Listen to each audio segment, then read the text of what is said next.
Aloha, estamos aqui em mais um programa do Aloha Podcast e hoje eu tenho um convidado muito especial, um cara que eu sempre tive uma grande admiração. Ele é um cara assim que já acompanho ele competindo desde garoto, né? E temos vários amigos em comum e ele é Jessé Mendes, o cara que em 2017 se classificou, em 2018 entrou no CT e estou muito feliz de ter você aqui, da nova geração, aí, um cara que surfa muito, marido da Tatiana Weston Webb, e que também surfa muito. Você está no Kauai? Agora, no momento, você está em Kauai? É isso aí, Rico. Prazer é meu poder estar aqui com vocês, amarradão. Obrigado aí pelo espaço. E no momento estou no Kauai, no Hawaii. Essa ilha aí de Kauai é uma ilha maravilhosa, nem vamos falar tanto para não deixar quieto, né? Eu te falei aqui nos bastidores que eu tive aí em 1972, né? Fui para o Kauai, cara, esse lugar maravilhoso, e tenho uma família assim muito especial que é havaiana, como a família Aikau. Tem o Glenn Kalucucuy, eu conheci ele no Peru em 1970, 71, e ficamos grandes amigos. Ele era patrocinado pelo Brewer, né? O cara que surfava muito, né? E me diz uma coisa, como é que tá a vidinha aí, pegando boas ondas? Eu falei aí com o Vitor lá, que é guarda-vida, toma conta dos guarda-vidas, falou que tem dado altas ondas, tanto em Oahu como aí em Kauai, né? Não, sem dúvida. Aqui é um lugar que é muito abençoado com onda. Até quando tá ruim, é melhor do que a maioria dos lugares do mundo. Então, semana passada deu bastante onda. Essa semana, na verdade, né? Desde o final de semana até ontem, mais ou menos, foram vários dias que a gente costuma dizer que parece que tá no verão. Com pouco vento, bastante sol, pouca chuva. Swell intermediário, não muito grande, mas condições ideais, assim. Parecia dia de verão com onda, então tava bem legal e altas ondas, sem dúvida. Gessé, eu tenho uma passagem interessante, não sei se você sabe, mas antigamente o Peru era um país muito rico e ele fazia o campeonato de tábuas havaianas. Então, eles tinham muito dinheiro, eles convidavam todos os melhores havaianos, os melhores australianos, os melhores californianos, e em 71, quem ganhou foi o Joy Cabell, que era um local. Se você falar com a galera, todo mundo conhece ele. Joy Cabell era um cara que dava a volta remando na ilha, um super waterman, como se fosse assim a família Aikau, né? Então eu tenho assim altas memórias de Kauai. Gessé, então eu queria agradecer aqui a tua presença e falar dos meus patrocinadores aqui, a Reserva, né? Que é uma loja de roupas, Simples Reserva, que faz umas roupas maravilhosas, e eles mandaram um presente aqui para você. Você não está ao vivo aqui, mas tem uma malha peruana aqui, tem uma camiseta que eu vou mandar pelo correio. Você está vindo para o Brasil? Tá? Eu tô indo pro Brasil, obrigado pelo presente, agradeço. Você vai gostar, que é de qualidade, uma malha tem uma qualidade muito boa, né? E eles têm eles vendem muito pela internet, né? E aí eles têm loja no Barra Sul, Norte Shopping, Rio Sul, né? Barra Sul não, Barra Shopping. E pelo Aloha 10 você pode comprar, quem compra tem, Aloha 10 tem um desconto de 10%. Você me manda o seu endereço que eu vou mandar para você, tá bem? Pode deixar que assim que a gente finalizar eu te mando o endereço. Aí você vai voltar agora para o Brasil dia 16, né? Correto, 16 de dezembro tô de volta. Tem outro presentinho aqui para você, bem legal. Aqui, ó, vou te mostrar. Aí você vai botar na sala aí, que eu sei, olha só que legal. É em 3D, ó. O Aloha, Ó, que maneiro, né? irada. Vou mandar aí para você. Foi o Léo, amigo Tem que nosso. trazer pro Hawaii essa. Esse daí. E também não podia deixar de mandar um patate também, né? Então, vamos Com chegar certeza. dois aí para E vocês. agora dá para deixar um em casa. Hein? Um em cada casa, um no Brasil, um no Hawaii. É isso aí. Um aqui, dois aí para você. Pega aqui, produção, por favor, né? E uma coisa que eu vou te deixar com água na boca, né? Esse presente é da Cia Duarte, mas quando acabar aqui, a gente vai receber o gourmet, é uma comida japonesa maravilhosa. Essa eu não vou poder te mandar porque eu vou comer tudo, entendeu? Com a galera aqui da produção. Aproveitem por mim.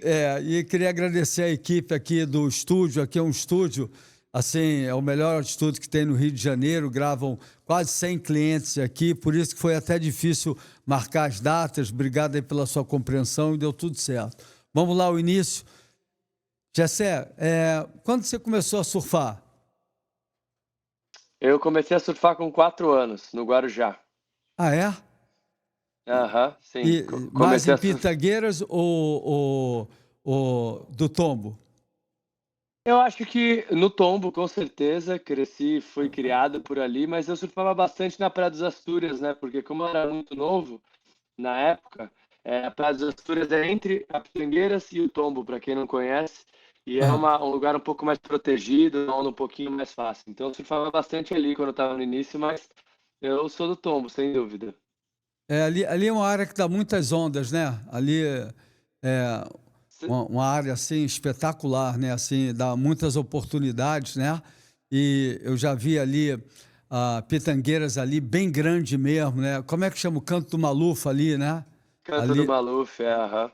ali O fica. legal do Guarujá é que é tudo muito próximo, né? Então é muito acessível para quem está ali. Tem 4, 5 praias, uma do lado da outra, fácil acesso, não tem morro, então dá para ir de bicicleta. Então, para quem cresce surfando ali, molecada, tem uma variedade de condição de onda diferente, é muito acessível. E eu surfava ali em frente ao Sobre as Ondas, tá certo? Era uma casa que tinha ali no meio da praia. Você já surfou ali? Já, surfei muitas vezes ali. É na divisa entre Astúrias e Pitangueiras. Bem ali tem a É, casa, eles chamam até na frente da casa. Dependendo da época do ano, tipo, tem uma época que fica até melhor o banco ali antes de entrar muito swell. Tem bastante areia ali, sempre tem uma direita muito boa, em março, abril, por aí. Mas é um lugar que dá altas ondas, sem dúvida. quem te influenciou no início aí do teu surf? Quem eram os teus ídolos aí? Eu acho que eu fui muito influenciado pelos meus primos, né? O Caio e o Júnior Faria. Eles são um pouco mais velhos que eu. Um tem, acho que são 5 e 6 anos mais velho que eu. São dois irmãos que foram surfistas profissionais. E quando eu era moleque, eles eram meus primos de sangue, então eu estava junto com eles todos os dias e eles eram meus Ó, irmãos mais velhos. Então o que eles faziam, eu queria fazer. pô, o Júnior é um cara assim, surfa muito, né? Tem um estilo assim, um estilo versátil, né? Pega onda pequena, surfa onda grande também, né? Sem dúvida, o Júnior sempre foi uma inspiração, um dos estilos mais bonitos que eu já vi no Brasil e no mundo. Tem uma linha de surf incrível, os braços são muito harmônicos sempre, parece que não está se esforçando para surfar. E foi uma coisa que sempre chamou muita atenção com todo mundo, até no Brasil ou fora do Brasil, o E estilo foi uma dele, sem época dúvida. legal, porque o meu filho Eric, eu acho que era da mesma equipe, eu levei eles para. A gente foi disputar um campeonato mundial lá em Teahupo, no Tahiti, né? E eu fui lá, na época era o Marcos Conde, né? E aí era o William Cardoso, que eu acho que tirou terceiro lugar, teve um excelente resultado, né?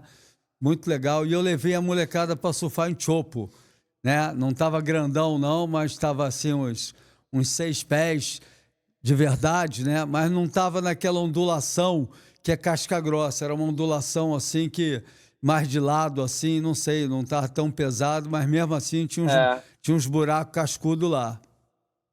aham, com certeza. A ondulação influencia muito, né? Mas às vezes até no campeonato fica assim, a ondulação do sul, né? Ela vem um pouco mais angulada da parte de dentro do Riff, sul-sudeste, e fica um pouco lateral, como você falou. Acontece bastante, na verdade, lá, mas continua sendo uma onda super perigosa, super desafiadora. É isso aí. E também é interessante, na época não tinha jet ski, então botei a molecada toda para ir remando mesmo. Final de tarde não tem tempo ruim. A molecada casca grossa e o Júnior, como sempre, se destacou, né? O que que decidiu você a se profissionalizar no surf nessa época que você competia no QS e depois no CT? Eu acho que o amor pelo surf mesmo, e a oportunidade de viver do surf, eu acho que eu tenho que dizer que deve ser o melhor emprego do mundo, né? Você conseguir surfar as melhores ondas e, fora isso, a competitividade. Assim, para você fazer parte do circuito, precisa ser bem competitivo, não é só o dinheiro e amar o surf, porque tem muita gente que não aguenta. Muita pressão, muita viagem, muitos momentos difíceis, né? Momentos de ápice, momentos de mais baixos, que na verdade a maioria dos momentos são de derrotas, né? Em qualquer ocasião de um atleta de alto rendimento. Então acho que tem um monte de coisa misturada que me levou para isso, para essa decisão. Você tocou num ponto interessante, tanto no circuito brasileiro quanto no QS, como o CT, né? É difícil, né? A competição, né? No Brasil, você compete muitas vezes em ondas não de tão boas qualidades, né? Aí vai para um lugar, vai para o outro. Nesse início, não tem, na maioria dos atletas, não tem grandes patrocinadores, então a dificuldade para se locomover, para inscrição, para equipamento, para tudo é bem difícil, né? Nessa primeira fase sua, como é que foi? Quem eram os seus patrocinadores? Então, assim, para mim eu tive um destaque grande na minha carreira amadora no Brasil e foi bem naquela época de transição que o surf começou a ter um apoio melhor. Então, assim, eu não tive que reclamar. Na época eu era patrocinado pela Hip Cool, mas logo que eu entrei no QS, depois do primeiro ano, eu fui para Quicksilver. Então, eu tive um apoio sempre muito bom, não tenho que reclamar, graças a Deus, ele sempre me sustentou com o que eu precisava. Mas mesmo assim é um custo alto, né? Obviamente, viajar praticamente o ano inteiro não é barato, mas foi mais ou menos isso. Mas não era a realidade de todos. Eu sei que tinha muita gente que estava bem, porque a nossa geração foi uma geração que destacou muito, né? Tanto que no meu primeiro ano do circuito, já na segunda etapa dos eventos maiores de QS, foi quando surgiu o Brazilian Storm, aquela etapa famosa de Lourdes, na Califórnia, em Trestos, que foi quando iniciou. Então tinha bastante atenção para o Brasil e tinha bastante investimento. Obviamente que pegava uma porção, quem estava ali em cima, e os outros talvez não tanto, mas foi uma época boa que não tem o que reclamar. Comparado com o que está hoje em dia, tava bem melhor aquela época, sem dúvida. Você comparando com hoje em dia, eu vejo assim que os tops do CT e do QS, eles têm uma condição legal, mas quando cai um pouco a pirâmide assim, muita gente que pega bem tem dificuldade de se manter no circuito, de viajar, de aluguel de carro, é complicado, não é? Sem dúvida. Eu estava até conversando, isso não é só para brasileiros, é geral. Os gringos sempre tiveram um suporte maior que os brasileiros, mas eu estava conversando com o Jack Freestone, que também mora aqui há alguns anos atrás, e ele mencionou que a gente pegou a era dourada, né? Foi uma era que a Nike entrou no surf, começou a investir muito dinheiro e subiu o nível de todo mundo. E tinha muito dinheiro no surf. E aí, quando ela saiu, começou a cair, voltar à realidade. E, na verdade, com a economia mundial do jeito que está hoje em dia, bem estável, né? Deu uma piorada ainda mais. Então, agora está numa era que está assim, mais difícil. Eu chego até a dizer que não é só. Acho que só os tops do circuito hoje em dia, e obviamente tem uns que sobressaem, mesmo estando abaixo do ranking, por mídia, por talento ou por exposição, que também ganham muito bem, mas o resto, cara, não tá fácil, assim, tá bem difícil. A galera tá tendo corte atrás de corte nas empresas e, assim, reflete muito, né, no cenário dos atletas. Eu acho que a WSL está fazendo um excelente trabalho, né, assim, em termos de divulgação, principalmente aqui o Brasil, que quando organiza os campeonatos de Saquarema, né, o Ivan e toda a sua equipe fazem um trabalho excelente. Antigamente era mais no nicho do surf que o surf era comentado. Hoje é Jornal Nacional, é uma visibilidade, grandes patrocinadores, mas ao mesmo tempo é difícil, porque aquele segundo escalão, ou que seja do CT, não tem essa condição de verba para poder viajar e fica difícil. Isso acontece também no tênis. Eu vi outro dia uma entrevista de um grande tenista, também na Fórmula 1. Quando você cai lá para o segundo, não é a segunda divisão, o segundo escalão, às vezes tem gente que corre só para se manter e querer chegar lá nos tops, não é isso? Sem dúvida. Assim, a vantagem do surf é que, assim, obviamente não é das maiores premiações que existem, mas ainda chega a ser uma premiação muito boa, principalmente para um brasileiro, dólar 1 para 6 hoje, 5,99, acho que chegou a bater. Então, realmente, é uma premiação muito boa. Então, dá uma ajuda financeira muito boa, independente de você ter um patrocínio que te sustente 100%. Mas, assim, também é uma carreira curta, né? Então, você tem que pensar em longevidade. Então, não é fácil. Mas, sem dúvida, o Brasil tem bastante atenção e o surf está crescendo muito.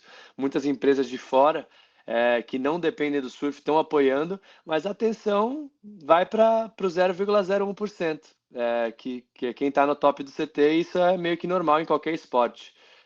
E o que é interessante, que hoje eu vejo assim o Brasil, além dos tops, os Brazilian Storms e também a galera sem ser os tops principais, vem uma nova geração assim brilhando, né? O que você atribui esse sucesso do surf brasileiro mundialmente? É através da raça, sangue nos olhos, né? Eu vejo esse diferenciado assim nos brasileiros de ter muita garra, muita força de vontade. Você acha que isso faz a diferença ou é impressão minha? Não, com certeza. Eu acho que esse é o ponto primordial, até porque é a chance da vida, né? Tem que agarrar da forma melhor possível. E aqui fora, assim, apesar das pessoas que talvez competiram vão acabar tendo um trabalho normal, assim, de cotidiano normal, é muito bem valorizada a mão de obra aqui. Então você está tranquilo, você vai ter uma vida boa, uma vida estável, um país super estável, os Estados Unidos, Austrália, Europa, que são os que dominam junto com o Brasil o circuito mundial. Então, assim, obviamente não tem a mesma garra. Claro que tem muito talento, tem alguns que também têm essa garra, mas não é igual aos dos brasileiros, e eu acho que isso é um diferencial muito grande, sempre foi e sempre vai ser. Eu vejo assim, eu não te conheço assim, tá muito próximo a você, mas venho acompanhando você e a Tati, né? E você sempre me pareceu um cara equilibrado, um cara, como é que se fala, cool, em inglês, um cara assim, com visão, né? E a maioria dos surfistas pegam onda, viajam pelo mundo, curte a vida, e aí chega uma hora quando para a competição, às vezes é um momento difícil, ele não tem não pode trabalhar com a família, ou não fez um curso de marketing, ou então não tem uma segunda oportunidade. É complicado esse momento quando ele deixa de ser profissional? Sem dúvida, acho que no geral é complicado. Obviamente, quem fez parte do circuito mundial e entrou no WT, conseguiu fazer um pé de meia muito melhor do que quem não entrou. Mas eu acho que a vida de atleta é como uma empresa normal. Você tem os seus lucros, seus gastos, e você tem que saber administrar do jeito certo e ter certeza que, apesar de você ganhar um dinheiro talvez maior num período muito curto, então você tem que pensar a longo prazo. Então você não pode dar um passo maior que a perna. E foi sempre assim que eu pensei, assim, e continuo pensando. E assim, minha transição, na verdade, foi por Deus muito tranquila. Eu parei de competir, mas continuo sendo free surf, continuo sendo patrocinado pela Body Glove, pela Dakine, pela IC de óculos e surfo com as Album Surfboards.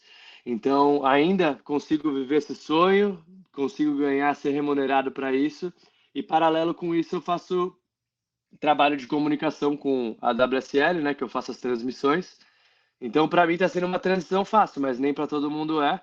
Mas eu entendo que meus pais me deram conhecimento suficiente para ter o pé no chão para conseguir, quando eu estava no ápice, né, guardar dinheiro e investir da forma certa. Para mim, deu, assim, foi melhor do que talvez para outros. Mas eu sei que tem gente que foi esperta também, muita gente, assim, que foi inteligente, conseguiu fazer um pé de meia, pelo menos. E o que eu achei interessante, pelos patrocínios que você falou, você está sabendo explorar Body Glove, roupa de borracha, um álbum, uma prancha espetacular, a WSL. Então, é legal quando o surfista, né, tanto como empresa ou como atleta, né, ter vários pequenas ramificações, porque quando uma fecha a torneira ali, você já tem a outra, então, né, É, é, e isso daí dá um equilíbrio na vida, uma tranquilidade, né? Mas não é todo mundo é, que tem essa visão. às vezes oportunidade também, né? Às vezes a pessoa tem a visão, mas não teve a oportunidade. Graças a Deus, como eu sempre digo, ele está me sustentando e está dando tudo certo até esse momento e eu sou muito grato por isso. Algumas coisas foi muito pelos meus pais me incentivarem, por exemplo, comunicação com a WSL, fazer a transmissão, vem por causa do meu inglês, e eu não conseguia isso de outra forma. E Isso foi justamente porque meus pais me colocaram em escola extra de inglês, né? CCAA, o que seja, desde muito novo. Então eu consegui ter uma base sólida de inglês e isso me dando, abriu essa porta nesse momento. É, e as outras foi mais por oportunidade, né? Body Glove da Kind, é, e a Album Surfboards, e a IC também, que é uma empresa de óculos que eu acabei de fechar com eles. Não, ainda nem tem adesivo na prancha, vai começar em janeiro, mas já estou fechado, então. Assim, mas foi exatamente o que você disse. Eu tento não colocar tudo num lugar só, porque quando você perde tudo de uma vez. Então, eu tento dar uma ramificada para, de alguma forma, sempre ter alguma oportunidade acontecendo. E no teu tempo de competição, no QS, você competiu muito com Medina, né? Você viajava com ele? Assim, na verdade, no QS eu não cheguei a competir muito, competi sem dúvida. Mas, tanto que nesse campeonato do Brazilian Storm, que é onde surgiu o Brazilian Storm, nas oitavas de final eu competi contra ele. É, mas eu competi com ele mais no circuito amador, um pouquinho no QS e um pouco no CT. Porque o período que a gente entrou, ele entrou no QS um pouco mais cedo que eu. O meu primeiro ano foi o ano que ele se classificou. Então ele já foi para o CT e mal competia QS. Aí quando eu me classifiquei, voltou mais ou menos competir no mesmo circuito. Então onde a gente mais competiu, sem dúvida, foi no circuito amador, que obviamente são anos competindo e 100 campeonatos no ano, né? O circuito amador tem 30 campeonatos no ano, mais ou menos, então você está competindo quase todo fim de semana. E, obviamente, é muito menos disputado. Então, as pessoas que estão se destacando estão fazendo final praticamente todos os eventos em duas categorias. Então, a gente competia todo final de semana, pelo menos na final a gente estava caindo junto. E E, aí, por ironia do destino, quando eu entrei no CT, na verdade, a minha primeira vez que eu fui chamado para correr uma etapa do CT, eu caí com ele na bateria. Foi Então, assim, a gente premiado. teve a gente teve, assim, uma amizade enorme que a gente tem um pelo outro. Somos muitos amigos até hoje, mas a gente brigou dentro d'água desde 11 anos de idade até os 16. E aí, quando teve a minha primeira etapa no CT, que eu fui convidado em Margaret River, eu já caí com ele de primeira vez, assim, foi engraçado. Gessé, me diz uma coisa, eu sinto assim que eu venho surfando há muito tempo, né? Eu vou para bastante tempo. Eu vejo que os brasileiros são mais amigos entre si, mesmo que você falou que competem, brigam dentro d'água, concorrem, mas fora d'água vocês são mais unidos. Eu acho que até os gringos já estão tendo esse mesmo tipo de papel, porque a união faz a força, principalmente que o Brasil vem liderando e passa esse exemplo da união e da brotherhood. Você acha que essa visão, eu que não estou direto aí, é verdade? Não, sem dúvida. Eu acho que foi o que fortaleceu, sem dúvida, no QS. Principalmente nessa época que eu disse aí do Brazilian Storm, quando surgiu, a galera era muito unida e estava todos ali nos Finals Days assistindo, mesmo quem não estava no evento, torcendo um pelo outro e dando esse suporte. Então, assim, tinha um pelotão que estava, obviamente, na frente carregando, mas aí ramificava e vinha uma galera por trás, para quem estava no QS, dando motivação para quem estava no QS de escalão mais baixo, né? Que na época era 6 estrelas Prime, depois ia 5 estrelas, 4, 3, 2 e 1. Então, assim, o Brazilian Storm iniciou, obviamente, no maior escalão do WQS, mas isso refletia em todas as divisões ali. Pô, muito legal, né? E hoje a gente tem né, o Medina, a gente não precisa nem falar do Medina, que ele é um fenômeno, né? Eu vi o Medina surfando no arpoador, ele devia ter quantos anos ele está mais ou menos agora? 31. Eu acho que ele devia ter uns 15, 16 anos. Eu vi ele já dando um aéreo no arpoador, né, cara? Então, o que eu achei legal é que ele conseguiu se construir, né, assim, de uma forma, né? Era um atleta de onda pequena, passou a pegar ondas médias, ondas gigantes. Hoje ele domina pipeline, chopo, feed, né, cara? Então, é assim, e é um cara muito completo, assim, e se fortaleceu, né? Pegou corpo. Ele foi um atleta muito construído psicologicamente também, né? Assim, dá orgulho de ver. Como é que os gringos veem ele? Essa é a visão que eu acabei de falar. Como é que os gringos veem o Medina aí na interna, nos bastidores? Como uma pedra no sapato, né? Não consegue ganhar do cara de jeito nenhum. É, Obviamente que tem. Tem uns que batem de frente, né? Hoje em dia, John John é o que mais bate de frente dos gringos, Ethan Ewing também, mas o Griffin Colapinto, tem uns, mas assim, todos veem ele como uma máquina.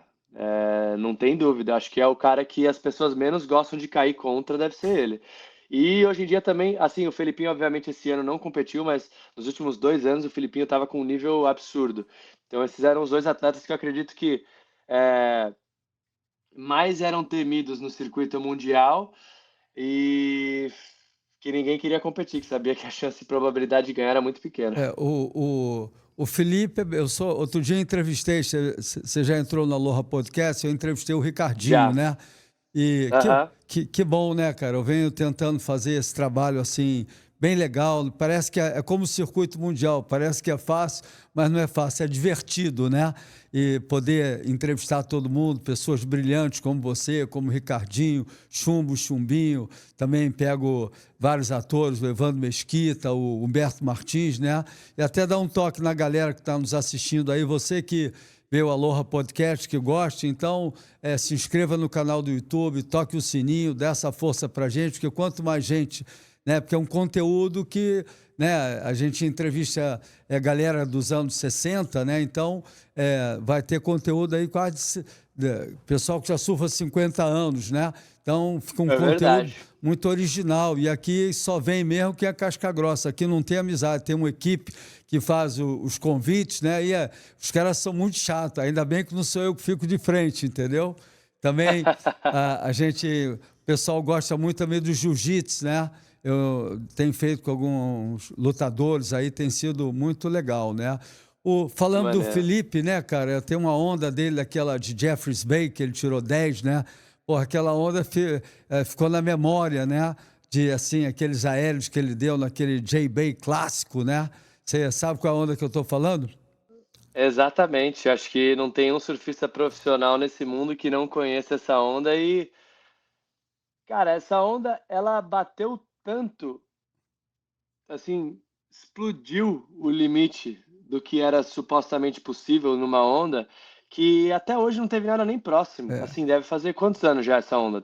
Foi antes do Covid, se eu não me engano. Foi É? antes. Deve ter sido antes do Covid. Acho que foi antes de eu entrar no CT, faz alguns anos já isso. Pô, E, assim, é engraçado que você, assim, não tem nada nem próximo. O que ele fez, se você separar, manobra por manobra, separar aquela onda em 4 ondas, ele podia ter chegado no score. Eu já fiz esse julgamento dessa ah, onda dele. 40? Separando, assim, tipo, não, eu acho, eu tenho até um post sobre essa onda. Eu acho que foram 26 pontos que eu dei, ou 23. Porque eu dava, sei lá, 8 no primeiro aéreo, aí o segundo aéreo não tinha como ser 10, e é só 8, porque também J-Bay e tem mais 1 quilômetro de onda na frente. Aí o segundo aéreo não tinha como ser, assim, eram 12 provavelmente. Aí depois ele ainda chegou e fez mais um biro ali que fez mais uns 3, 4 pontos. Foi uma coisa absurda, assim, tipo, ele extrapolou o scale da competição naquele dia. Tipo, não tinha nem como chegar perto mais naquele dia. E o que é legal, a gente falou de os top do mundo, provavelmente um dos principais, se não for os dois melhores, o Medina e o Felipe, né? E são dois surfs totalmente diferentes, né? Assim, o Felipe, eles são manobras longas, aqueles aéreos lindos, né? Assim, o Medina também dá, mas são estilos totalmente diferentes. Você vê assim também ou será que é só o meu ponto de vista? Não, sem dúvida, é completamente distinto, assim, o Gabriel, obviamente, ele foi adaptado, como você falou, ele foi construído para o circuito. Ele tem tudo o que você precisa para estar no circuito para ser um goofy footer. É um approach muito diferente. Você não precisa usar a borda como o Felipinho usa de frontside, porque você está atacando a onda de backside, você está mandando manobras mais verticais, mais radicais. Então ele ganhou muito peso, muita força, muita agilidade e é extremamente agressivo e eficiente. É. O Felipinho já tem um approach de borda muito maior, mas é porque ele está surfando de frontside, então ele precisa disso, né?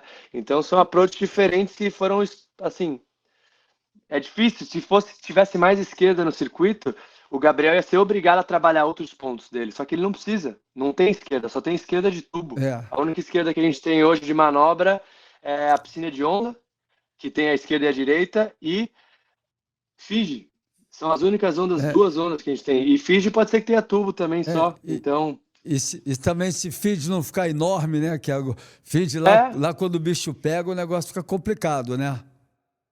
sim, com certeza. Foi o que eu falei. Fiji pode ter só tubo no dia também. Mas, assim, no geral tem bastante manobra também. Isso aqui é uma etapa, 10% do circuito. Então, assim, ele se adaptou porque ele foi eficiente, ele foi inteligente e fez o que precisava fazer. Outro atleta que a gente não pode, pode falar de vários, né? Que é o Ítalo Ferreira, acho ele brilhante, né, cara? Um cara que usa muita força, quando ele dá as porradas dele, fica difícil para qualquer um, né? Quando ele acerta as pancadas dele, o cara parece um leão na jaula, né? Com certeza, ele é um cara que mais ou menos se adaptou como o Gabriel. Usou o ponto forte dele, que é a força, ficou muito forte, muito agressivo, muito radical, e ele só faz de backside. Então é o que ele precisa. Ele não precisa de mais nada. Ele precisa achar, identificar onda que é buraco com seção grossa e bater no lip. É o que precisa de E, backside. e- Lógico, estamos falando do geral, né? Do que mais precisa, mas cada situação tem situação diferente. é, Mas se você for pegar as ondas, você não tem como chegar de backside em Bells Beach e mandar uma rasgada de backside e ganhar de qualquer um mandando uma rasgada de frontside. A rasgada do backside, por melhor que seja, vai ser 2 pontos. A rasgada de frontside vai ser no mínimo 2 pontos. é. Ela tem muito mais valor, fica muito maior, sai muito mais pressão. Então eles se adaptaram. Eles começaram a usar prancha mais grossa, prancha que flutua mais, prancha estável, ficaram muito forte e estão atacando o lip de uma forma que o frontside não faz. Então esse é o ponto de vantagem que eles têm. E, Eles e- se adaptaram e foram espertos. O Gabriel foi o primeiro a fazer isso. e uma coisa interessante, assim, que eu me orgulho muito, o Mineirinho, né? O Mineirinho também é de Guarujá, né? Mineiro.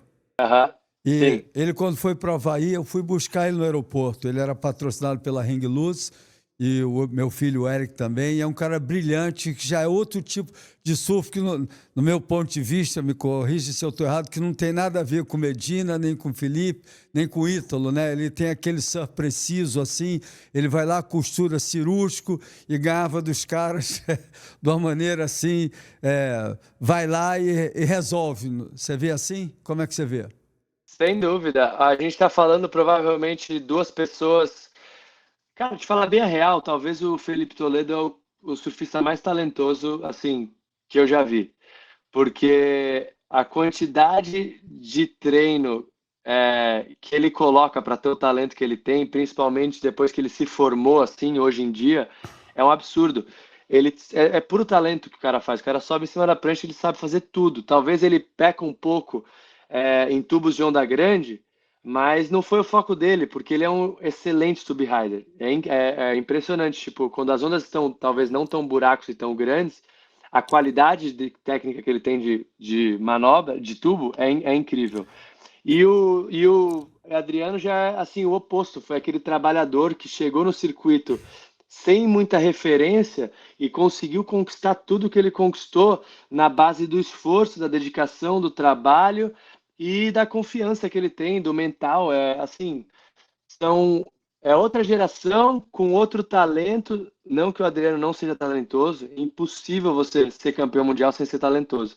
Mas é que esses dois, Gabriel e Felipinho, são fora da curva. Se você perguntar até pro Adriano, ele vai admitir isso. São dois caras fora da curva em quesito de talento. E o Mineiro não tinha o talento deles, mas, cara, ele trabalhou tudo que precisava e virou um surfista assim. Ele não tinha bottom turn. Então tá, melhor bottom turn do tour ele chegou a ter, uma época. Ele não tinha rasgada de frontside, não era de borda. Cara, o que é a rasgada do Adriano de Souza há 5 anos atrás? O jeito que ele tinha o approach, o ângulo que ele entrava. Era tipo, óbvio, não dá para dizer que talvez era a melhor do tour, mas estava ali pau a pau. Não sabia Determinado, entubar. determinado, né? Determinado. E trabalhou, tipo, conquistou. Tudo que ele tem, ele conquistou. Todo o seu talento foi conquistado. Não entuba bem pipeline. Então toma. Agora, Ganhou pipeline com um- 10 pés de onda no segundo dia. uma E coisa aí, muito, óbvio, acabou pequeno, mas ele quebrou o tabu. uma coisa muito interessante do Mineiro, se eu não estou enganado, é que ele fez amizade, eu acho que foi com, quem foi com um havaiano, que casou até com a Tina, com a, o Jamie O'Brien. Jamie O'Brien, né, fez uma parceria e o Jamie ajudou ele a surfar pipeline, ele se dedicou, ele conhecia a rapaziada local. Eu acho que isso é uma coisa muito importante, né? Não para o Gabriel, não para essa galera, mas eu acho que é uma tática inteligente de fazer uma parceria com o havaiano para ele mostrar, né, não é virar local, é ter mais intimidade, porque só em pipe, só através do treino e muita dedicação e conhecer aquele pico assim extremamente bem que você se sente em casa. Se você não fizer esse treinamento, passar só lá a temporada na janela do campeonato, você não adquire experiência nem the guts. The guts que eu digo é as bolas de chegar e dropar lá de trás. Culhão. É culhão. Não é verdade ou não? É, sem dúvida, tem que passar tempo. Tempo dentro d'água, pipeline. Primeiro, para você quebrar 1% do medo de surfar aquela onda. E aí depois é para você quebrar a barreira dos locais te odiando dentro d'água, te olhando feio. Aí depois eles passam a te ignorar. Aí depois eles passam a te dar oi. Aí depois eles passam a falar um pouquinho com você. Aí depois você tá na frente de todo mundo que não passou por isso ainda. E aí você só tá atrás deles. Então, assim, você tem que quebrar muitas barreiras em pipeline. E só acontece com o tempo. Sei lá, 10, 12, 15 anos surfando pipeline, todo swell. E outra, fora isso, tem que pegar onda. Então não adianta só estar lá também. Aí você tem que começar a pegar onda. E aí um vê você pegando uma onda boa, outro vê você pegando outra onda boa. Até que um dia.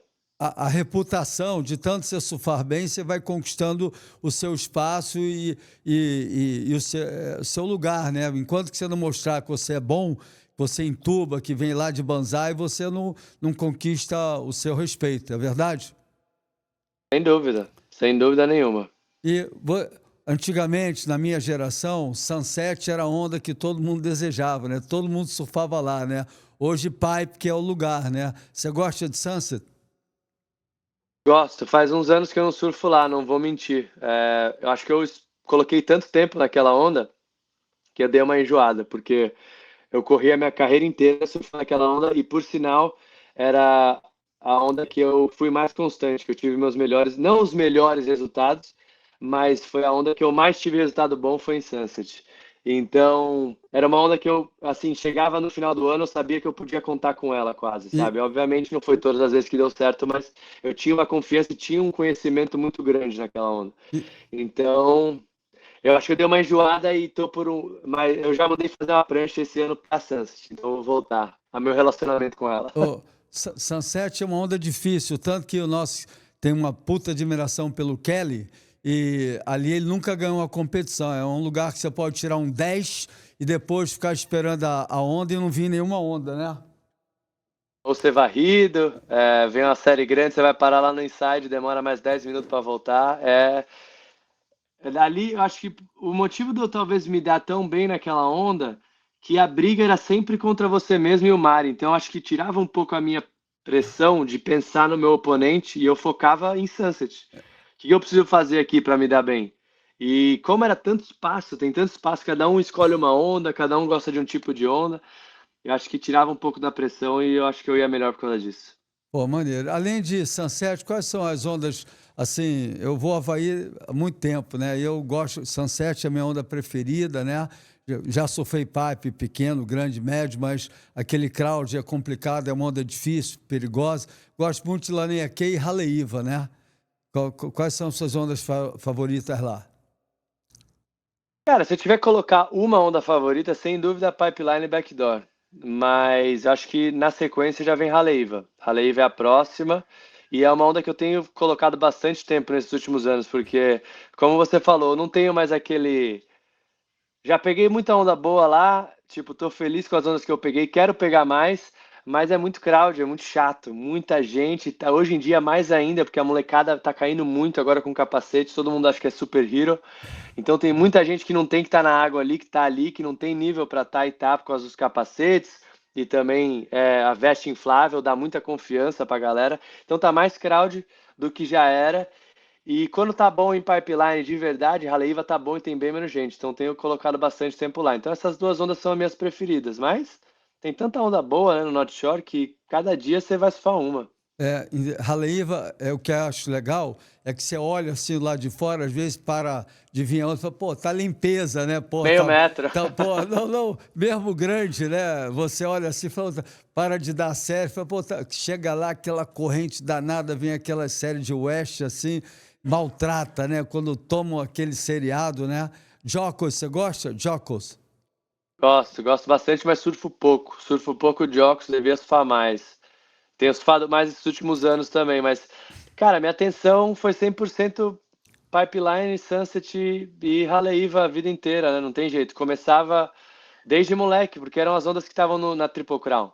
Então, não tem como você não treinar elas. Óbvio, quando tava menor eu ia para Rock Point, Guest Chambers, o que seja, Pupuquea, mas todas as vezes que quebrou pipeline de quando eu tinha 11 anos até não sei quantos anos, ou estava em Pipeline ou em Sunset ou em Haleiwa. Se eu não estava em Pipeline é porque o campeonato estava acontecendo em Sunset e eu estava treinando lá, ou em Haleiwa. Se não era Pipe. Eu queria te Sempre perguntar, foi assim. você foi campeão da Tríplice Coroa, né? Você ganhou a Fui, aham. Eu queria te dar os 2018. parabéns, que na minha opinião, a Tríplice Coroa é o sinal do auge do surf de qualquer atleta do mundo. Porque, porra, você ganhar um campeonato em Pipeline, ganhar um campeonato em Sunset e outro em Haleiwa, não é pouca coisa não, cara. É assim, é o auge do auge. Parece até impossível de ganhar. Não é assim? São poucos que ganham, né? De repente, se você olhar os campeões mundiais, né, do circuito, do CT, são poucos que ganharam a Tríplice Coroa ou faz sentido o que eu estou falando? Não, faz total sentido. Só você vê no Brasil, a gente tem quantos campeões mundiais?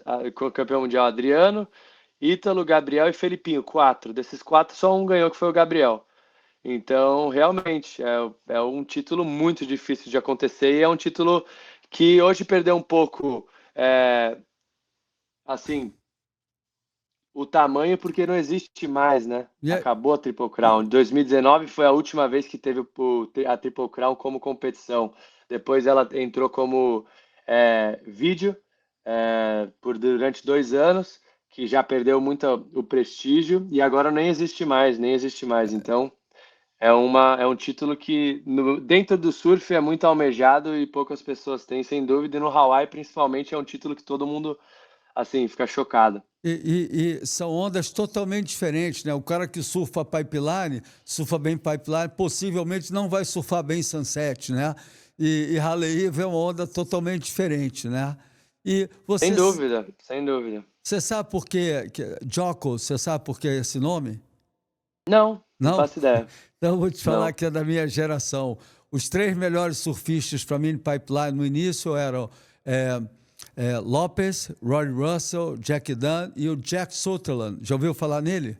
Jack Sutherland.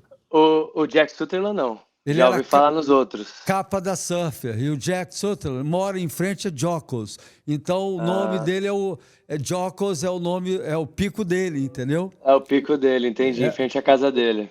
Porra, ele ainda mora lá, entendeu? Porra, Ainda tá lá? ainda mora lá, é um cara assim que deve ter uns 70 e poucos, surfa muito bem, super humilde, né? E ele foi para a Guerra do Vietnã, olha a doideira, né? Ele foi para a Guerra do Vietnã, né? E até pouco tempo ele consertava telhado, né? Um cara assim, Que legal falar um loucura. pouco da história. Jack Sutherland, né? Então, Lopes, claro que você conhece, né? Mas ele era É, nível do Lopes, né? E que maneiro. muito legal. Você tem alguma E é uma história? onda incrível ali. E ali o bicho pega, né? Hein? Quando tá 6, 8 com Quando o série. pipe tá bom. Quando o Hein? pipe tá bom, lá tá bom normalmente. É o meu swell, É uma condição, o o, sol de oeste. o S-Swell. Me diz uma coisa, dentro da sua jornada de competição, você tem alguma história legal do CT, dos bastidores, alguma coisa diferente que possa contar aqui para a galera que está nos assistindo? Cara, tem tanta história, né? Não, tem que ser aquelas doidas. A galera gosta das coisas diferentes, as roubadas, entendeu? Cara, você pegou eu desprevenido, mas roubada também? Nossa, tem tanta roubada que a gente passa. Deixa eu dar uma pensada aqui. Mas você pegou bem desprevenido agora. Então vamos. Ah, Então tem vamos uma. mudar, eu vou pensando, eu vou Daqui a pouco pensando. você vai. E qual foi a pior vaca que você tomou? Foi Sunset, que dá aquele caldo legal, a Pipeline, Cara, vou te Maresias? falar. Não, com certeza foi. É engraçado, você falou Sunset Pipeline. Acho que a pior vaca que eu tomei foi Sunset. Foi uma manhã antes do campeonato, nem tava tão grande, 8 pés de onda, bem de norte. Então tava crescendo o inside bowl, né?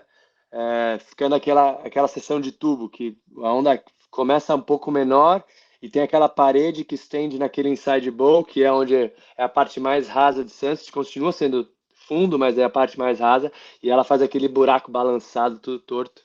E eu lembro que era uma manhã do Finals, eu tava para me classificar, é, e eu entrei na água, fui treinar, veio uma onda, mais ou menos de uns 6 a 8 pés, assim, e eu vi que ia dar um tubo no inside, eu dropei, já coloquei. Nessa que eu coloquei, começou a dar aqueles backwash de Sunset, que de backside é muito difícil de absorver, porque você está com a mão na borda, ele está mais compacto, então você não tem aquela, aquele molejo de frontside que você está mais esticado para poder absorver. Cara, e a onda, quando tá de norte meio com um tamanho assim, ela quebra um pouco mais atrás daquela parte rasa. Eu lembro que eu vaquei assim, tipo, minha prancha voou, eu voltei com o lip, eu falei, vou tomar um caldo aqui agora. Cara, foi indo, foi indo, foi indo. E aí eu me liguei que eu passei a parte rasa de Sunset e fui para a parte do canal, que é super funda, porque eu caí eu, tipo, sentia que estava na parte rasa. Quem é surfista consegue perceber isso. Não sei, você sabe o que eu estou dizendo, mas não sei se todo mundo vai entender. Você sabe quando você está na parte rasa e quando você entra numa parte mais funda. E eu caí nessa parte mais funda e fiquei meio que preso naquele rebuliço que fica entre parte rasa e funda. E, cara, eu não subia, não subia, não subia. Eu falei, cara, tem que subir, em algum momento tem que subir. Eu falei, a próxima onda tá do lado, não tem Ah, como. E eu tinha andado já uns 20 metros embaixo d'água, com certeza.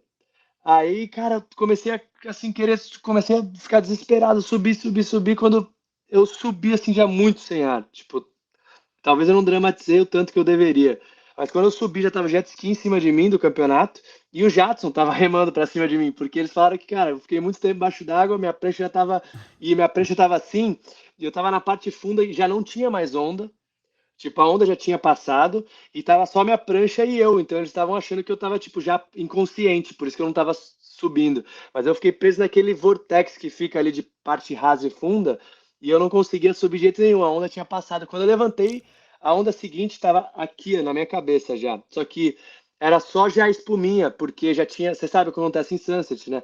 Depois que ela passa aquela parte que fica raso, ela começa a dissipar, porque fica muito fundo e a onda some. Então, tipo, quando eu levantei, eu falei, a onda tá aqui em cima de mim. Quando eu levantei, tipo, era uma espuminha só, e já era a segunda ondulação, só que a galera tava em cima, tá tudo bem? Eu falei, não, tá tudo bem. Eu falei, cara, eu tomei um caldo que eu não esperava, assim, naquela manhã, num dia daquele tamanho.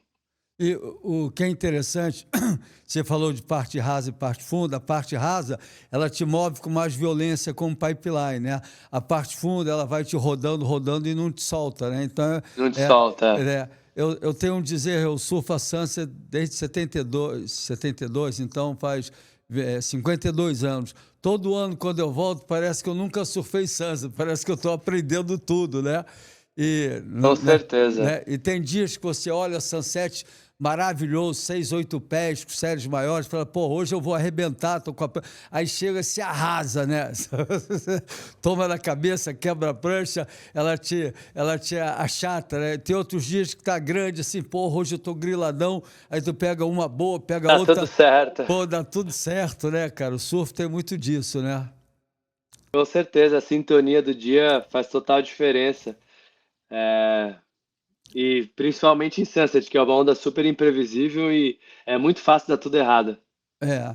E me diz uma coisa, você competiu vários anos, né? O que que fez você parar de competir?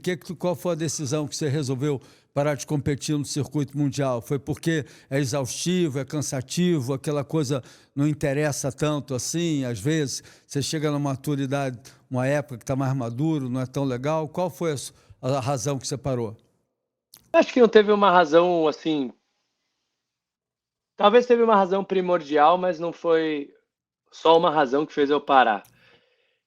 Depois que eu caí do CT, eu corri mais um ano de QS e o circuito mudou muito. Eles começaram a fazer o circuito regional, que para mim não tem sentido nenhum. Eu acho que é um pouco injusto para surfistas que estão em regiões que são muito mais disputadas que outras.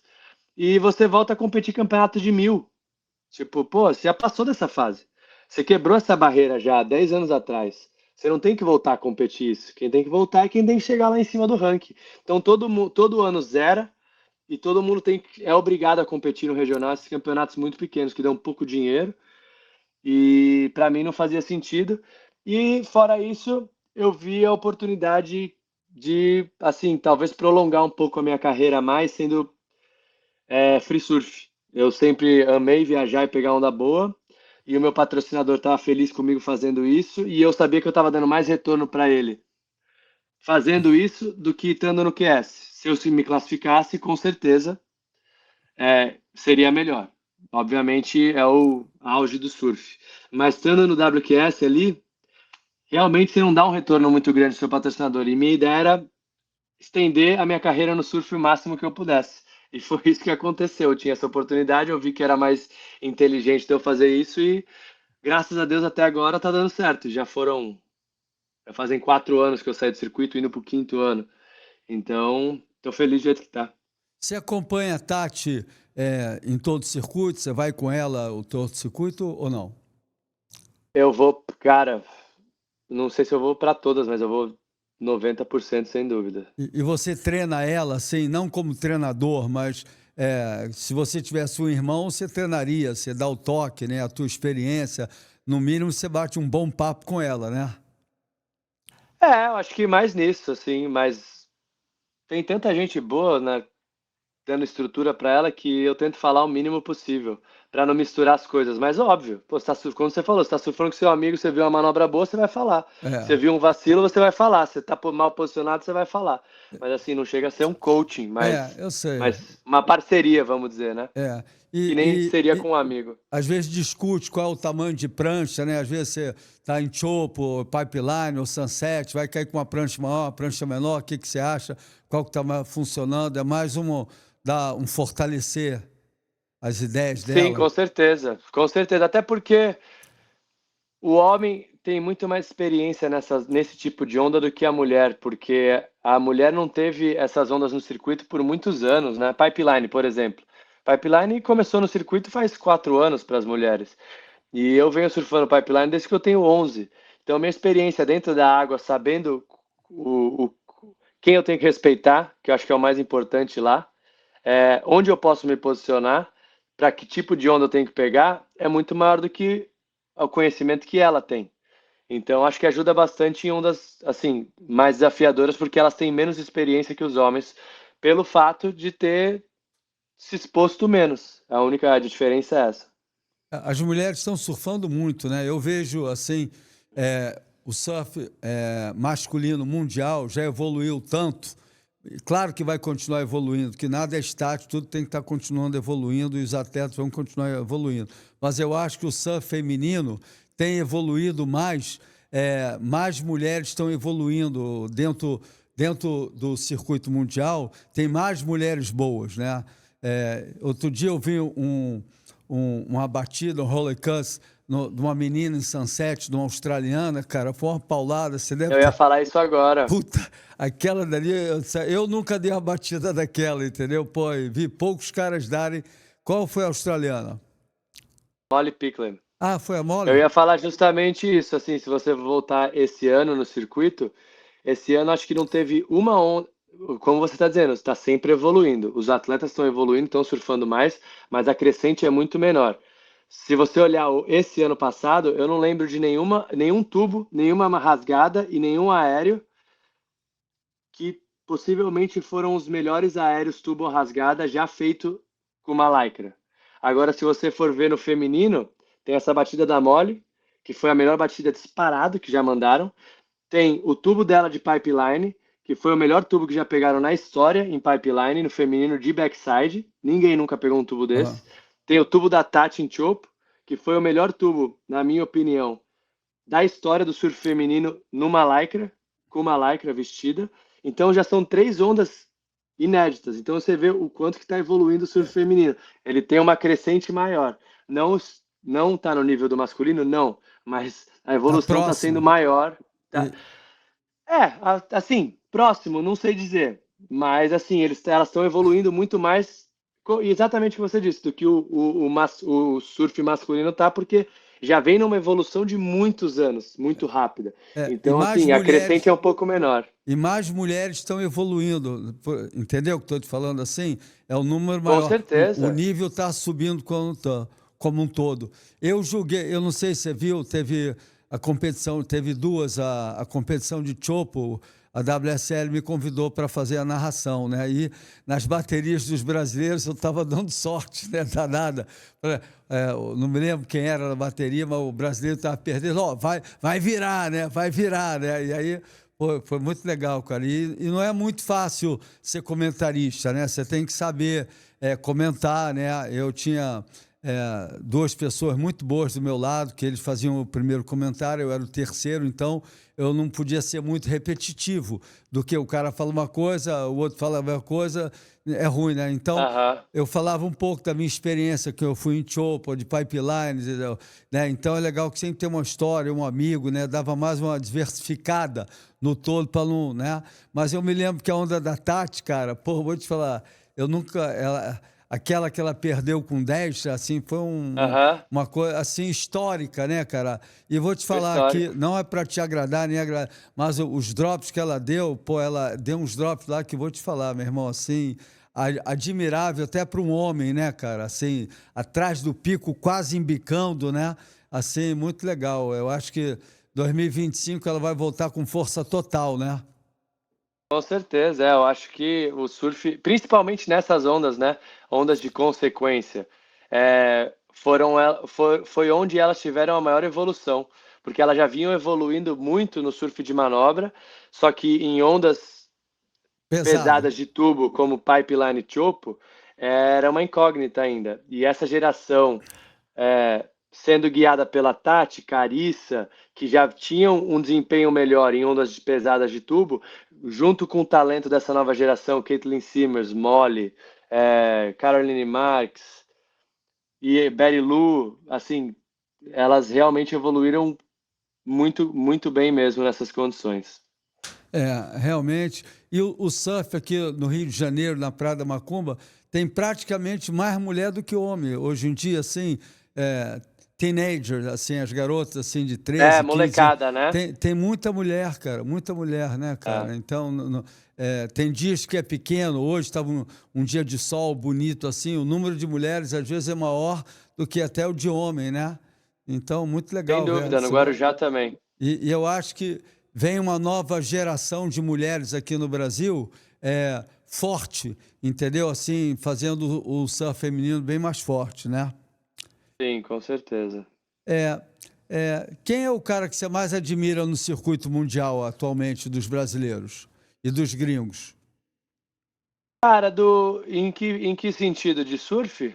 De surf, De surf? Cara, hoje em dia, pra mim, eu acho que o Iago é o que eu mais gosto de assistir surfar. Eu acho que é o que mais tá numa crescente dos brasileiros. E, cara, eu vou te falar de manobra, assim, no geral, contando manobra e aéreo, até chego a falar que pode ser o melhor surfista de manobra que tem no mundo hoje. É, Iago. tem o Iago Dora. Mas eu tô contando tudo, né? Tô contando aéreo e manobra. Ah, Obviamente, tem o Ethan Ewing que, sem aéreo, ele tá um passo à frente de todo mundo em manobra. Assim, tipo, realmente o approach dele é fora do normal. É, o conhecimento corporal que ele tem em cima da prancha, o posicionamento, é tipo tudo perfeito.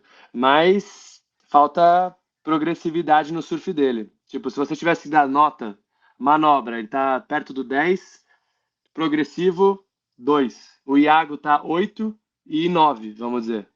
Progressivo ele é 9 e de manobra ele é 8. Agora, vai, talvez um pouco menos, comparado com o Ethan, 7, mas aí se você somar dá 15 pontos. Não, 9 e 7 dá 16 pontos.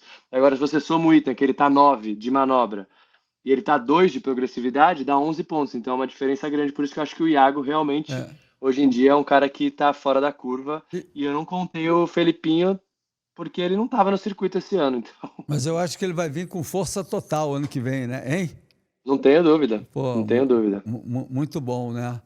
E E, quem tá logo ali também, perto do Iago, cara, vou te falar, o Gabriel nunca deixou de estar, Felipinho, Griffin também é um atleta muito bom, muito completo nesse sentido. O John também é um cara que tá ali bem do lado, principalmente para as ondas do circuito mundial, né, que são ondas pesadas, normalmente. Ele é um cara que tá muito próximo ali também. É, tem os três nomes ali que é difícil. Um ganha numa coisa, outro ganha outra e e é o é difícil momento, desempatar. e o momento que vai fazer a diferença, né? Assim, É, né? sim. Assim, um momento que faz a diferença, porque você está num E nível vai, que você está falando aí. O John, eu conheci ele surfando pipeline pequenininho, com 6, 7, 8 anos, né? Ele surfa muito, ondas pequenas, ondas médias. Eu acho que também, assim, a beleza do surf dele, as manobras que ele joga, sunset, né? O cara surfa, ganha campeonato Edge Aikau, pega onda pequenininha, é um cara que eu admiro muito, mas eu acho que a raça dos brasileiros é um pouco maior do que a dele. Eu não sei se ele tem uma vida legal, uma vida assim estável, tem aquela, mas eu vejo que ele já é satisfeito com a vida, ele não dá o gás que os brasileiros dão. Talvez possa, concordo. concorda? Concordo, aham. É difícil dizer culturalmente, talvez. É o jeito dele também, personalidade, ele é tranquilo, gosta de fazer tudo que tá relacionado à água, ele tá fazendo, Ele é ele ama. um Waterman de Ele é verdade, né? Waterman, é. Eu acho que ele é o maior exemplo do surf hoje a ser seguido, é ele, sem dúvida, como surfista, né? É, não como competidor, mas como surfista, sem dúvida, é o maior exemplo que tem hoje. Falando de prancha, qual o tipo de prancha que você usa hoje em dia e quem é o teu shaper? Album Surfboards, o shaper da Album Surfboards é o Matt Parker. E ele faz prancha mais alternativa, assim, pranchas. Para não falar que eu não usei esse ano triquilha nenhuma vez, eu devo ter usado umas 10 vezes no ano, 10 quedas no ano no máximo de triquilha. O resto tudo biquilha, quadriquilha, prancha torta, prancha. Tudo que tu imaginar, eu tô surfando. Você já surfou Eu de acho. assimétrica? Já tenho assimétrica no Quiver, algumas eu tenho. Eu tenho um amigão meu de São Paulo, estou fazendo duas assimétricas para ele agora. O que você pode me falar? Que eu desenhei ela, me inspirei na álbum, né? Nos desenhos que ele Aham, tem, é o Rafael Carvalho, né? Aí, quando eu desenhei ela no computador, o computador que leu, não leu a assimétrica, entendeu? Aí veio tudo sim. igual. Aí ficou tão legal a prancha que eu vou fazer um desenho novo da prancha que vai chamar essa pool party, Aham. como é que fala? Festa é um Festa na. termo aqui, né? Festa na piscina, mas é um termo que eles usam aqui para festa que é dada na piscina, no Ah, caso, é? né? Porque É, aham. as curvas ficaram tão legais. Você gosta de falar de prancha? Você entende de prancha? Gosto. Ah, não vou entender como você, né, Rico? Que tá há 60 anos, 50 anos, não sei. 60, né? É, 60, fazendo prancha com milhares de shapers, você mesmo fazendo prancha. Mas, assim, não tem coisa mais divertida do que pegar uma prancha nova, principalmente uma prancha diferente, que vai dar um feeling que você nunca sentiu. E esse é o motivo de eu estar surfando com pranchas diferentes, que assim, eu já sei exatamente que todas as minhas triquilhas vão fazer, surfo há 25 anos, 26, 27 anos já com elas. Então, para mim, surfar com uma quadriquilha, surfar com uma biquília, surfar com uma prancha assimétrica, tem um feeling diferente, é um desafio novo. Então, dá uma renovada, eu acho interessante. E o que eu posso falar das assimétricas, para você eu não tenho que falar nada, que você conhece mais do que eu. Não, não, Mas você se engana. Eu estou eu fazendo ela. acho, Tô, eu acho que para legal para o público, o que eu posso falar é que todo mundo tem aquele tabu de que a prancha assimétrica ela é feita para um lado só. Ela não é feita para um lado só. Pode ter prancha assimétrica feita para um lado, mas a maioria das pranchas simétricas elas são feitas para regular ou goofy, porque a ideia é que eles tiveram no início de fazer as pranchas assimétricas é que você surfa diferente, tem um peso diferente no dedão ou no calcanhar. Então você coloca uma pressão diferente, então não tem por que a prancha responder igual dos dois lados. Então eles certo. fazem isso para adaptar. Essa é Agora, a ideia. Então pode falar. não, o que eu acho que Você mora no Kauai, vive no Brasil também, viaja com a Tati. Eu acho que o espírito californiano está mais dentro desse álbum, sabe o que eu estou te falando, assim, da inovação. É como o Rafael, Com esse amigo certeza. meu, ele pega, porra, com qualquer prancha, além dele surfar muito bem onda grande, onda pequena, ele tem esse espírito da álbum, entendeu? Que é uma coisa que Sim. tem essa, apesar de eu te conhecer pouco, eu sinto que você tem esse espírito, né? Mas não é todo brasileiro que tem esse espírito. O brasileiro quer uma coisa mais certa. Ele não quer inovar. Talvez se ele entrar com uma prancha dela, ele não vai surfar bem, vai se sentir mal, entendeu? Vai ficar grilado. Eu acho que o surf brasileiro, assim, comparado com o australiano e com o americano, é muito focado na performance no melhor possível. E os nossos exemplos são os melhores surfistas do mundo em performance. Então, acho que isso atrai muito o público surfista brasileiro a surfar de pranchas normais, assim, pranchas performance. Só Ah, que tem muito benefício, principalmente para o surfista que não está procurando tirar um 10 em toda a onda que ele dropa, que não é um surfista profissional, surfista recreativo. Porque o surfista profissional, ele está exigindo o máximo do corpo dele e da habilidade que ele tem para conseguir trabalhar com a prancha, com o equipamento que ele tem. E isso não é apto para um surfista cotidiano, um surfista recreativo. E essas pranchas alternativas, elas são adaptadas para esse tipo de surf, que é o surfista do dia a dia. Então acho que a galera tá perdendo muito com isso, mas está crescendo. Daqui a pouco eles vão entender que realmente essas pranchas alternativas foram feitas exatamente para eles e não para ganhar um campeonato em Jeffreys Bay, entendeu? é, No caso. tem um ditado muito legal que o Duke Kahanamoku falava. Você sabe que é o melhor surfista do mundo?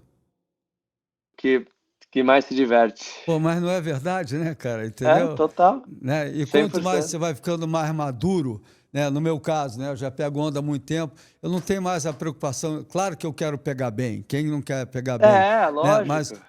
o mais importante é se divertir, estar com os amigos, né?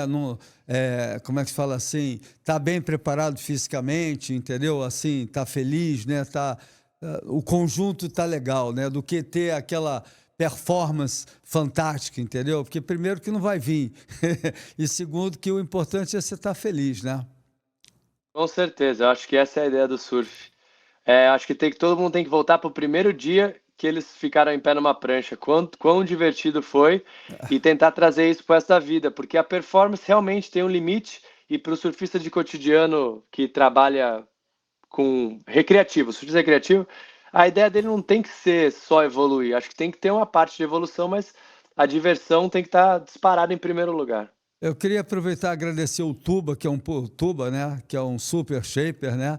Meu amigo, ele é um cara muito simpático, ele tem essa mentalidade. E ele que quando eu marquei com você, eu liguei para ele agradecendo a Meio oportunidade. termo, meio de campo é que ele fez. Ele que fez, ele é um cara assim muito. Também o pai do Medino, o Charles, e a filha dele, a Sofia, eu entrevistei, entendeu? Então, muito legal. E eu, na minha entrevista, eu tento ser sempre, não só para marcar com as personalidades, com os atletas, eu tento ser delicado, não ficar enchendo o saco do cara, sabe? Aquele cara, pô, vem da bola, senão você passa a ter um cara chato, né? Então, eu espero a hora certa, espero que no momento oportuno eu possa ter, já entrevistei o Ricardinho, eu possa ter os tops aqui, porque é legal, porque é uma força, né, assim, E é a história, né? Contar é é, sempre bom. pô, muito bom. Quais são os seus planos para 2025?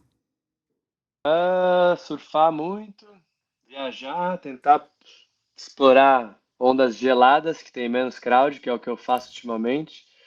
Sempre estou indo para lugares extremos de frio, porque tem boas ondas e pouca gente. Isso é um pouco mais complicado, muito vento, muito storm, mas sempre dá para achar o momento certo de ir.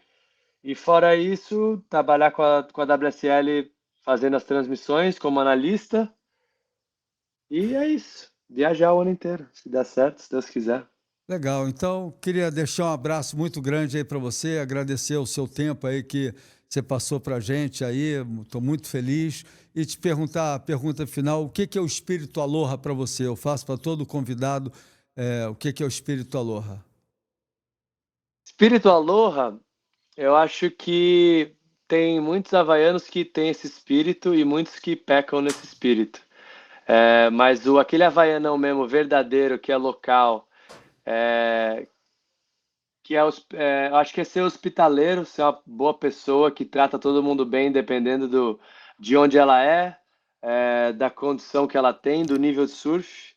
Acho que para mim é isso, ser uma pessoa hospitaleira. Quem tem Aloha é hospitaleiro e trata todo mundo bem. É, Assim, obviamente que tem seus limites, né? Tem as pessoas que, assim, fazem coisas que não devem ser feitas e acabam também tendo o outro lado do Aloha, mas para quem vem com humildade, principalmente no Hawaii, que é onde surgiu esse termo, eu acho que quem vem com humildade vai ser tratado com Aloha pelas pessoas certas. é isso aí. Eu vou para o Havaí desde 72, sempre me trataram muito bem, sempre respeitei, sempre humilde, sempre tento me colocar no meu lugar e É, é um lugar que eu gosto muito, é o Havaí.